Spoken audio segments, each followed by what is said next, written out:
तो ईरान के पास भले ही घातक हथियार है, लेकिन वो अमेरिका के साथ बहुत लंबे युद्ध में नहीं टिक सकता। और यही वजह है कि ईरान अरब के हर देश में हमला करके अमेरिकी ठिकानों को नष्ट करने की कोशिश में। ईरान जानता है कि अगर सभी अमेरिकी ठिकाने नष्ट हो गए तो अमेरिका के लिए ईरान पर हमला करना आसान नहीं होगा। ईरान ने बुधवार रात के बाद से 5 देशों में हमला किया है। कतर पर भी हमलों की शुरुआत हो चुकी है। ईरान यहां अमेरिकी सेना के हथियारों को नष्ट कर रहा है। एयर डिफेंस सिस्टम भी नष्ट हो रहे हैं। ईरान हमलों से यह संदेश दे रहा है कि अरब देशों को अमेरिका से दूरी बनानी होगी, तभी हमलों से बचा जा सकता है। वजह है कि ईरान के करीब मौजूद अमेरिका के हर मददगार पर मिसाइल और ड्रोन से प्रहार हो रहा है।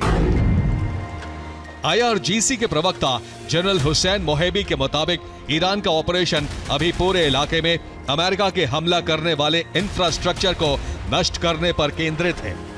मोहम्मदी ने चेतावनी दी कि अमेरिका को यह नहीं सोचना चाहिए कि वो लड़ाई के मौजूदा तरीके को बनाए रख सकता है। कुवैत के अली अल सलेम बेस पर करीब 5 धमाके हुए। सी-रैम एयर डिफेंस का रडार ड्रोन से नष्ट हो गया। अमेरिकी सेना के बैरकों पर भी ड्रोन से हमला किया गया। ईरान अमेरिका के सभी बेस को खाली कराना चाहता है। हमलों के बाद अमेरिका अपने विमानों को बेस से हटाने में भी लगा है। ईरान तेज रफ्तार से सभी बेस को तबाह करने की कोशिश कर रहा है। जॉर्डन के अल अजराक एयरबेस पर मिसाइल हमला किया गया।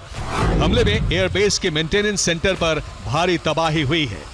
IRGC ने अमेरिकी कमांड एंड कंट्रोल सेंटर को भी नष्ट कर दिया। ईरान के पास कई घातक मिसाइलें हैं, जिससे ईरान अमेरिकी बेस पर भारी तबाही मचाने की कोशिश कर रहा है। ईरान के करीब इराक में अमेरिका का अल असद एयरबेस है।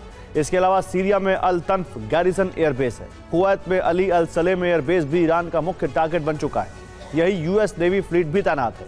कतर में पिछली बार अल उदैद एयरबेस को ईरान ने निशाना बनाया था।